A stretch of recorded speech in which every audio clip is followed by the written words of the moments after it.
जनस्वराज के सूत्रधार प्रशांत किशोर अपनी बिहार बदलाव यात्रा के क्रम में आज सुपौल के राघोपुर लकीचंद साहू उच्च विद्यालय के प्रांगण में एक जनसभा को संबोधित करने पहुंचे, जहां उन्होंने पत्रकारों से बातचीत करते हुए विधानसभा घेराव के बाद हुई एफआईआर को लेकर कहा कि हम बिहार की गरीब जनता की आवाज़ उठाने के लिए गए थे। इसके लिए एक के बदले अगर हम पर 10 एफआईआर हो जाए तो भी कोई चिंता नहीं है। उन्होंने बताया कि बिहार के 94 लाख गरीब परिवारों के साथ धोखा हुआ है। तेजस्वी यादव के साथ जब सरकार थी तब ही नीतीश कुमार ने जातीय जनगणना के बाद विधानसभा में यह बात कही थी कि सभी गरीब परिवारों को 2-2 लाख रुपये की आर्थिक सहायता देना था, जो अभी तक नहीं मिला है। 20 साल से कह रहे हैं कि दलित पिछड़ा समाज को घर बनाने के लिए 3 डिसमल जमीन देंगे। आज तक सिर्फ 1.25 लाख परिवार को ही यह जमीन मिला है। अब जमीन के दाखिल खारिज में लूट मची है, भ्रष्टाचार है। इसी के विरोध में हम लोगों ने आवाज़ उठाने गए थे। वहीं प्रशांत किशोर ने बिहार विधानसभा में विधायकों के बीच मारपीट पर भी तंज किया। उन्होंने कहा कि लोग जब विधानसभा में गुंडा, बदमाश, शराब और बालू माफियाओं को जिताकर भेजेंगे तो संवाद तो ऐसा ही होगा। बिहार की जनता ने देखा है कि पक्ष हो या विपक्ष, मारपीट और गाली गलौज ही यहाँ की राजनीतिक और संस्कृति बन गया है।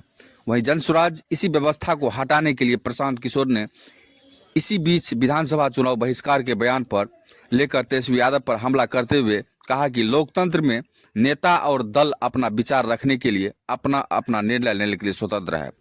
अगर उनको लगता है कि बहिष्कार करना चाहिए तो करे। यह धमकी गीदड़ भड़की क्यों देते हैं? बहिष्कार करे या न करे यह उनकी निर्णय है। साथ ही क्या कुछ उन्होंने कहा, देखिए हमारे इस रिपोर्ट के माध्यम से।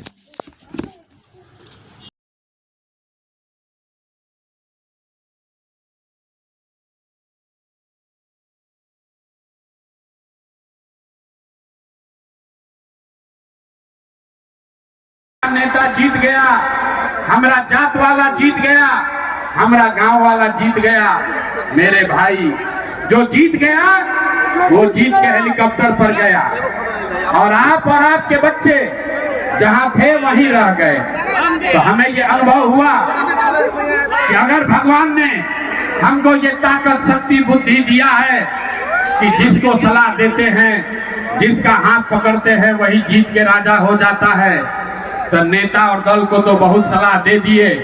एक बार चल के बिहार की जनता को सलाह देते हैं, आपका हाथ पकड़ते हैं ताकि आपका जीवन बदले और आपके बच्चे भी जीत कर आए। इसलिए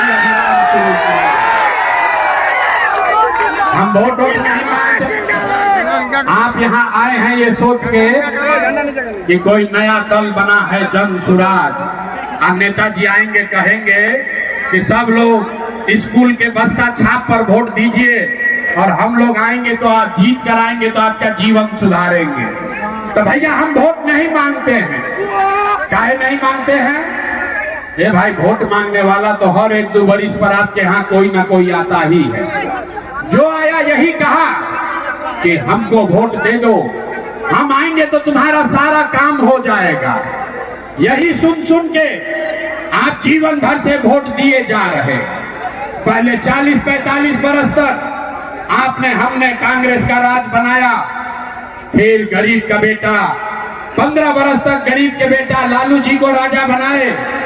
अभी 20 बरस से नीतीश बाबू कुर्सी पर बैठे हैं। दिल्ली में हमने मोदी जी को भी जिताकर देख लिया। आपका, सुपौल का लोगों का, बिहार के लोगों का जीवन नहीं सुधरा।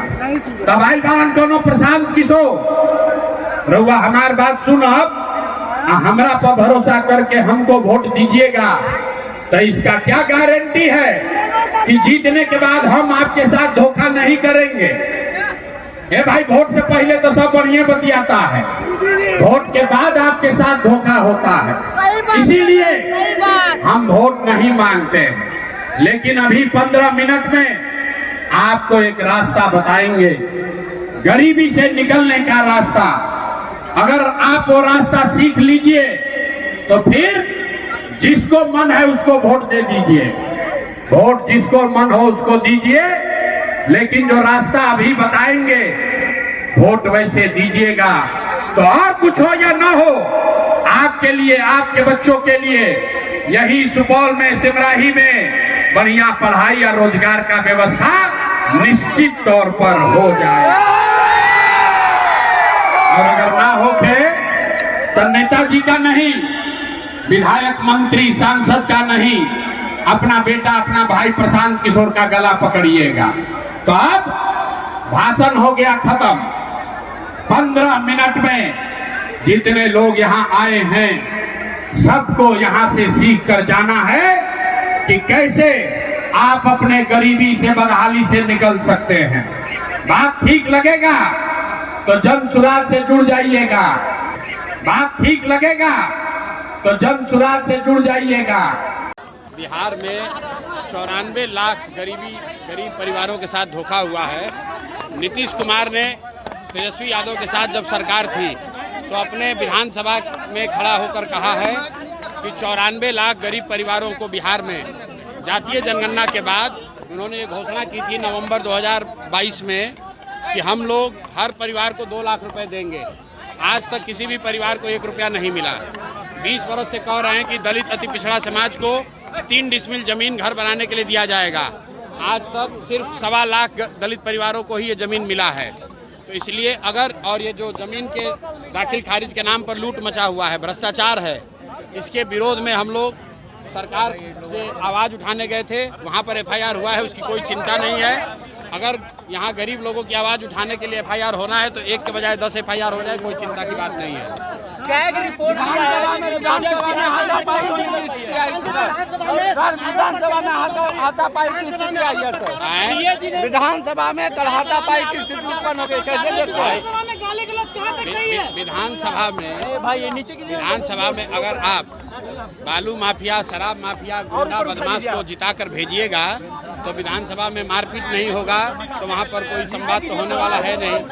ऐसे लोग को चुनकर जनता भेज रही है जिनको ना भाषा का ज्ञान है, ना विषय का ज्ञान है, तो सदन में जाते हैं और जनता का आवाज उठाने के बजाय वहाँ गाली गलौज करते हैं। और वो कल बिहार की जनता ने कल देखा है कि चाहे पक्ष हो या विपक्ष, दोनों का भाषा, दोनों का बात करने का तरीका, गाली गलौज, यही बिहार की राजनीति का संस्कृति बन गया है। और इसी को हटाने के लिए तो जन सुराज की व्यवस्था बनाई जा रही है। सीएजी ने अपना रिपोर्ट दिया है जिसमें बिहार सरकार अपना बजट खर्च नहीं कर पाई है और 70,000 करोड़ का कोई हिसाब नहीं है। देखिए, ऐसा है कि बिहार सरकार हर साल 40 से 50,000 करोड़ रुपया सरेंडर करती है, खर्च नहीं करती है। एक और गरीबी से लोग तबाह हैं, एक और लोग को रोजी रोजगार नहीं मिल रहा है। सरकार कहती है हमारे पास पैसा नहीं है, और दूसरी ओर 50,000, 40,000, 60,000 करोड़ रुपया ये सरेंडर कर रहे हैं। तो ये दिखाता है कि सरकार की कितनी बड़ी नाकामी है। और जो कैग का रिपोर्ट आया है उसको मैंने अभी पढ़ा नहीं है, पढ़ने के बाद ही उस पर कोई टीका टिप्पणी करूंगा। तेजस्वी यादव ने कहा है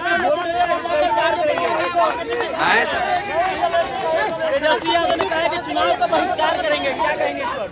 भाई, हर